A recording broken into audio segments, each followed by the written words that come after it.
ஒன்று hi friends, நானும் உங்கள் rvg. Welcome to our channel.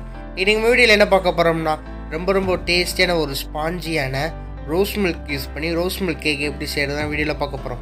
வாங்க வீடியோக்குள்ளே போகலாம். வீடியோக்குள்ளே போகிறதுக்கு முன்னாடி இன்னும் நம்ம சேனலை சப்ஸ்கிரைப் பண்ணாதவங்க மறக்காமல் சப்ஸ்கிரைப் பண்ணிவிட்டு பக்கத்தில் பெல் பண்ணி கிளிக் பண்ணிக்கோங்க. அப்போ தான் நான் போகிற வீடியோ நோட்டிஃபிகேஷன் வந்து உங்களுக்கு உடனே வரும்.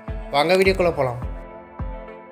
இந்த கேக் வந்து ரொம்ப ஈஸியாக செஞ்சு முடிச்சிடலாம். ஃபஸ்ட்டு வந்து ஒரு மிக்ஸி ஜார் எடுத்துக்கலாம். மிக்ஸி ஜாரில் வந்து ஒரு 2 முட்டையை வந்து நான் உடச்சி ஊற்றிக்கிறேன். இந்த கப்பில் தான் எல்லாத்தையும் மெஷர் பண்ண போகிறேன். அதனால் இந்த ஒரு கப்பில் வந்து சுகர் வந்து ஆட் பண்ணிக்கோங்க. அந்த முட்டை கூட ஆட் பண்ணதுக்கப்புறம் ஒரு டேபிள் ஸ்பூனில் வந்து வெனிலா எசன்ஸ் ஆட் பண்ணிக்கோங்க. இதை அப்போ நம்ம வந்து நல்லா கிரைண்ட் பண்ணிட்டு வந்துடலாம்.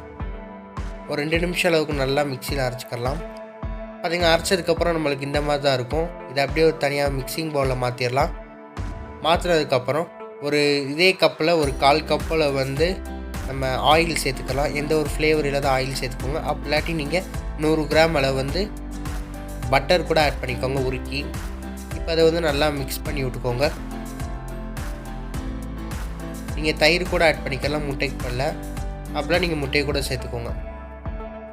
ஒரு ஜல்லடை எடுத்துலாம். ஜல்லடையில் வந்து இந்த ஒரு கப்பில் வந்து நான் மாவு சேர்த்துக்கிறேன். மைதா மாவு ஆட் பண்ணிக்கோங்க. நீங்கள் கோதுமை மாவில் கூட பண்ணலாம். இப்போ நல்லா சளிச்சு எடுத்துக்கலாம். அதை இந்த ஒரு கட்டியும் இல்லாமல் நல்லா சளிச்சாச்சு. 1/2 table spoon baking powder, 1/4 table spoon baking soda சேர்த்துக்கலாம். சேர்த்துட்டு நல்லா விஸ்க் வச்சு ஒரே டைரெக்ஷனில் வந்து நம்ம கலந்து எடுத்துக்கணும். டைரெக்ஷன் மாறினா உங்களுக்கு வந்து கேக் வந்து லைட்டாக ஹார்டாக இருக்கிற மாதிரி ஃபீல் ஆகும். அதனால் நீங்கள் வந்து ஒரே டைரெக்ஷனில் எடுத்துக்கோங்க சுற்றி. பேக்கிங்கில் வந்து நம்மளுக்கு வந்து மெஷர்மெண்ட்டு தான் ரொம்ப முக்கியம். இப்போ வந்து ஒரு 1/4 கப்பில் வந்து பால் சேர்த்துக்கலாம். பாலை ஊற்றி கரெக்டான கன்சிஸ்டன்சியில் வந்து நீங்கள் வந்து மாவு வந்து ப்ரிப்பேர் பண்ணிக்கலாம்.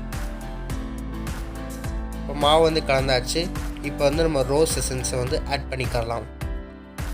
ஒரு 100 ml வந்து ரோஸ் எசன்ஸ் வந்து ஆட் பண்ணிக்கோங்க. உங்களுக்கு கலர் வந்து கொஞ்சம் அதிகமாக வேணும் அப்படின்னிங்கன்னா நீங்கள் வந்து ஃபுட் கலர் கூட ஆட் பண்ணிக்கலாம். நான் வந்து ஃபுட் கலர் ஆட் பண்ணலை. வெறும் இந்த ரோஸ் எசன்ஸ் வச்சேவும் நான் வந்து கேக் வந்து ப்ரிப்பேர் பண்ணேன்.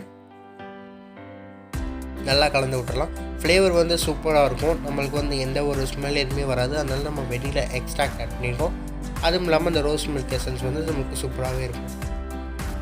பார்த்திங்களா, இப்போ அந்த மாதிரி ரிப்பன் மாதிரி வருதா, இந்த மாதிரி தான் நம்மளுக்கு கரெக்டான கன்சிஸ்டன்சி.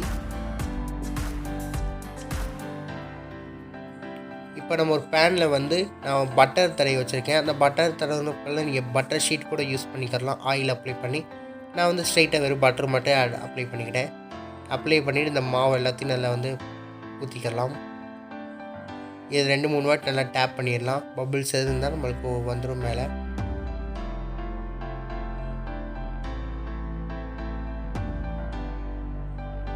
இப்போ நல்லா டேப் பண்ணியாச்சு. இப்போ நம்ம பேக் பண்ணிடலாம். இந்த மாதிரி ஒரு இட்லி பாத்திரத்தில் வந்து ஒரு 10 நிமிஷத்துக்கு முன்னாடி ப்ரீ ஹீட் பண்ணிவிட்டேன். லோ ஃப்ளேமில் வச்சு 10 நிமிஷம் ஆச்சு. இந்த அந்த பேனை வந்து வச்சிடலாம். உள்ள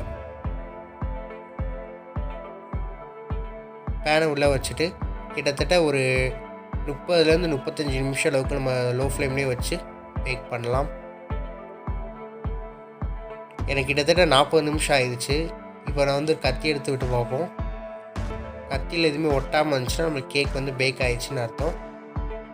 இப்போ கேக் நல்லா ஆறுனதுக்கப்புறம் இந்த மாதிரி கத்தி எடுத்து லைட்டாக சைடெல்லாம் எடுத்து விட்டு நம்ம கேக்கை வந்து பீஸ் போட்டுடலாம். அவ்வளோதான்.